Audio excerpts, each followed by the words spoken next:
But during that period of the late 50s all the way through the 60s, it was school. It was happening all over the United States of America. That was the debate. That was the discussion. You couldn't go anywhere, whether it's from New York to Miami. And this was not the basis of discussion. You couldn't go to college, and we didn't do this. They came and recruited us to go to Selma, to do the Selma piece. I just wasn't in the lottery that got picked to go to Selma, you know. And there were other things. In 1964, you know what happened in 1964? The March on Washington? Was that 64? 63. 63, the March on Washington. I'm looking at this on a little black and white thing. I think my sister went. You know, I had to confirm that. But what I'm saying is we were living this. The 60s had to have been the most exciting decade that anyone could have experienced. And I look back at the successive decades from then, and I don't see anything like it. It's doing its thing, but it was school.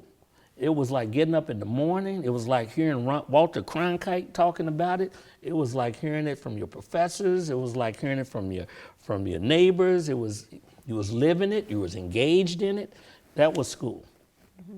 And the Highlander School was, they wanted to shut that down, was it? Well, they did. The town would we get threatened that we'd hear gunshots at night, and they'd put a little security on us, and they would talk about they were going to march on us, and we couldn't come out of our cabins and stuff. I mean, this is in Sewanee, outside Sewanee, Tennessee, you know. So this, Mount Eagle, Tennessee.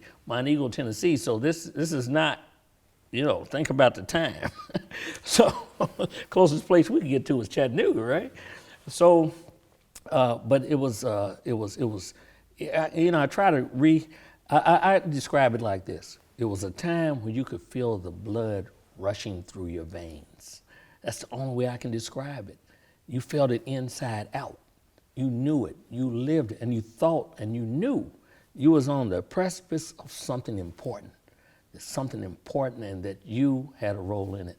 I think if you go with anybody back in those days that were involved, I think that was the sentiment that they had.